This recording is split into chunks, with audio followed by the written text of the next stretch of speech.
As we continue to shine a spotlight on men's mental health this week and mark International Men's Day today, we're joined by the Health Secretary, Wes Streeting. Yeah, today the government is launching a brand new men's health strategy, and it's great to have Wes here to explain what it means. Great to have you here. Thank you for joining us. Yeah. Good morning. So tell us more about this strategy that you're launching today. So this is the first men's health strategy we've ever had in our country. We've never had one before. And one of the reasons why I really wanted to do it was when I heard that really shocking statistic that suicide is one of the biggest killers of men under the age of 50. Yeah. And when I heard that, it kind of stopped me in my tracks, and I thought, that can't be right. And I'm afraid it is. And the more I sort of delved into it, the more I spoke to some of the brilliant organisations that work in this space, like Movember. Obviously, this is Movember's month. The more I realised we've got a whole set of issues here that affect men and boys as men and boys. So obviously health affects all of us, but there are differences between the sexes. There are women's health issues, including layered on top of that sexism and misogyny that led to our predecessors actually having a women's health strategy that we really supported, currently updating and renewing it. I thought it's time we have a men's health strategy too, to focus on both the mental health issues that affect us, but also physical health issues like prostate cancer, as well as things like alcohol and drug addiction issues, which disproportionately affect men. So that's at the heart of the strategy. Do you think one of the things is that men don't talk about this? And is that kind of one of the reasons that you've got the Premier League involved as well? It's like, OK, get them with the football, lure them in. Yeah, I mean, look, with the best will in the world, politicians in this country at the moment are slightly less popular than traffic wardens and tax collectors. So, marginally, yes. All right. Thank you. So I say, no, you're loved by the nation. And look, the truth is that sort of me getting on my soapbox and telling men, look, we've got to open up, we've got to be more open about our feelings, is going to have slightly less traction than some of the men we've managed to mobilise, whether that's great artists like Professor Green, who's, I think, done an amazing job talking about his own experience, his really painful personal experiences. Clark Carlisle, who you know, has been very open about attempts to take his own life. And then the thing that's maybe the thing I'm most proud of in the strategy, in a way, is that it's my responsibility to make sure that the NHS, that mental health service is there for everyone when we need them. But this isn't just about changing services and laws. This is about changing hearts and minds and culture. And government can't do it alone. In fact, I honestly think that if we, as the NHS, or we as the government, try to do more of the community-based stuff that we're seeing in football clubs, in rugby league clubs, we wouldn't do it nearly as well. And I've had the privilege in the course of building this strategy to spend time at my own club, Arsenal. Recently I was up with Everton, and I have met people whose lives have literally been saved by the Premier League's Together Against Suicide campaign and the programmes these clubs are running, meeting men on their terms, on their turf. And you know, you think about the reach the Premier League has, for example. If someone on match day sees the hoardings displaying where you can get advice from the NHS, if they see a match day volunteer, if they're sat with their mates in the pub and it sparks a conversation about men's mental health that leads to someone confiding in the person sat next to them that maybe they see all the time but have never felt confident talking about it, that's the real game changer in this space. It's an incredible campaign, and the advert that they ran is so powerful. So what about you then, Wes?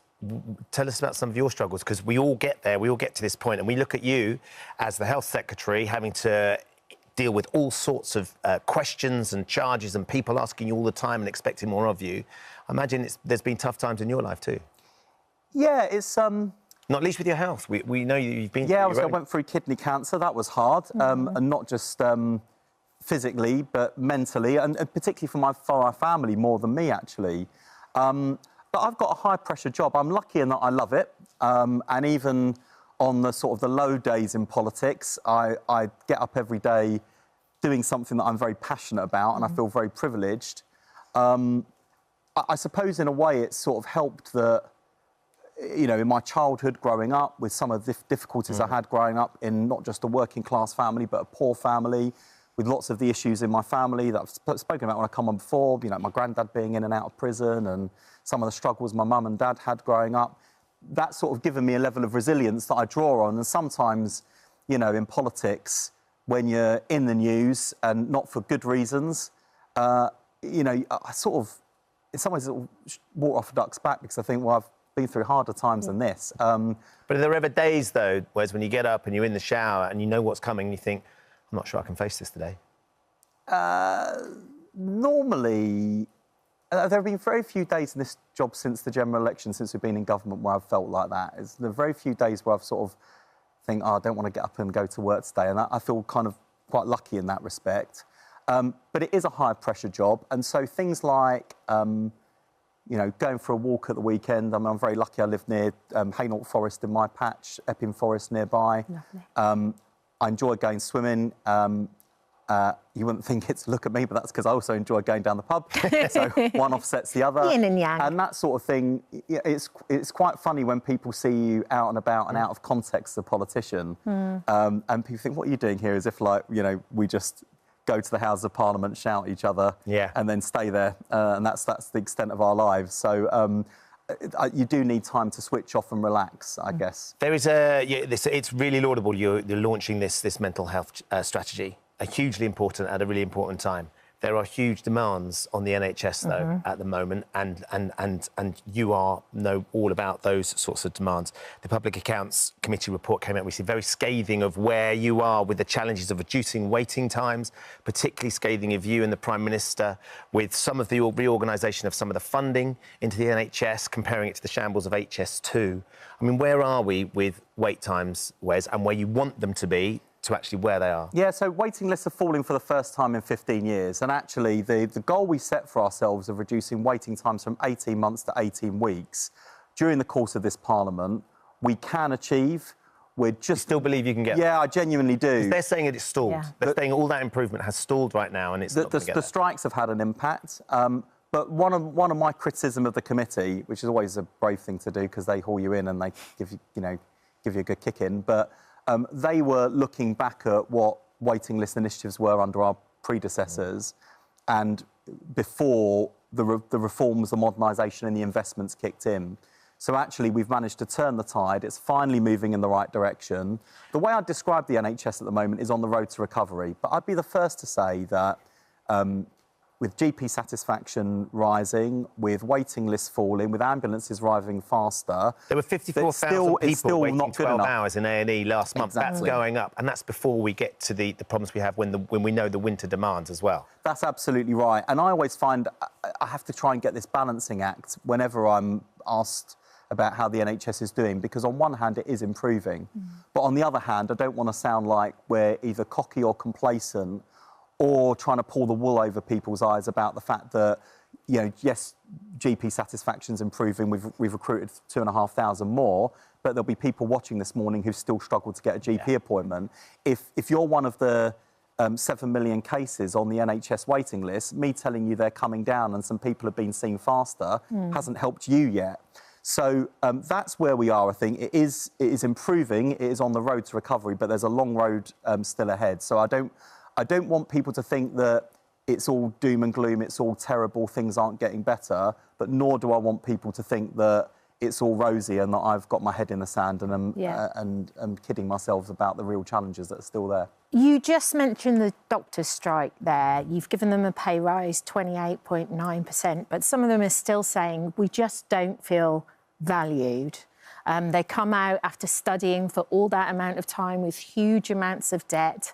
Where are we with that now? And where do you turn around and go, actually, with all the operations we're going to have to cancel because the doctors are on strike, is it not worth actually just making a deal with them? So we've just finished the latest round of strike action this morning, and I want to say a massive thank you, actually, to all the NHS staff who got us through the last 5 days, including resident doctors who still came to work despite the strikes. I think we've managed it well. We'll look at the data, but I think we've done well, but there has been disruption to people. And that sits heavily with me, especially when I get some of the emails from people who cite themselves up for an appointment or an operation, and then it's not happened. I think the frustration I have with the BMA, the Resident Doctors Union, is that we're actually on the same page on so many issues in terms of their training, their career progression, jobs availability. I agree with their concerns. I want to work with them to address that. With the 28.9%, that's the bit that's really ground my gears in a way, because we came in straight away, dealt with that issue. I wouldn't pretend we've solved all of the problems of years and years of their pay being held below inflation, but we made a really big down payment on that. And I don't think those are conditions for people to be out on strike, and they risk not just setting back the NHS and disrupting patients, but actually making their own professional lives harder. And as for the, well, you know, it costs just shy of £250 million every time these strike actions happen. I can understand why people might think, well, you know, then just give them a higher pay rise. But then what about the nurses? They've not had a 28.9% pay rise. What about the NHS staff who will never, at the height of their career earnings, earn as much as the lowest paid doctor? And what about all the people watching this morning who've not had those pay rises but have seen their taxes go up? So from your perspective as Health Secretary, they've had enough. They're not going to get any more. Not this year. Obviously, we do look at pay every single year, and they've had the biggest pay rise in the entire public sector 2 years on the trot. So I guess my message to them is, work with us.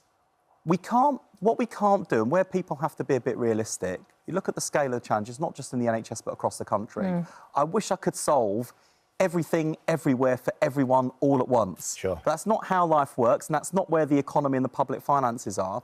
They've had a decent start. They've got a health secretary in the government that wants to work with them. So let's drop the strikes and crack on with turning the NHS around together. You would have more sway if you were Prime Minister and the leader of the party, Wes. There's been a lot of focus on Sir Keir Starmer and his effectiveness as the leader of the Labour Party. I know the left side of the Labour Party now apparently have enough MPs to launch a challenge if they were to have a challenge to the leadership.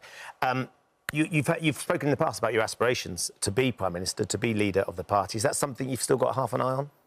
Well, I had quite a lot of fun with this last week with absolutely ridiculous kind of briefing against me, which back to your earlier question, what's it like on the difficult days? I mean, thank goodness I watched this season of Celebrity Traitors, because the Joe Marler gag got me through. So I'm not going to do that again. People are like, oh, not that one, not that old chestnut. But in all seriousness, the Prime Minister is no different to anyone else in the government in that there are such a huge range of challenges for us to deal with. We've only been in government 5 minutes. So would you rather that this leadership challenge happens, regardless of whether you're one of the candidates put forward, just so it can be put to bed and Sir Keir Starmer can prove that he's still the leader for the party, or do you just want everybody to leave it alone? I think we need to pull together and work as a team.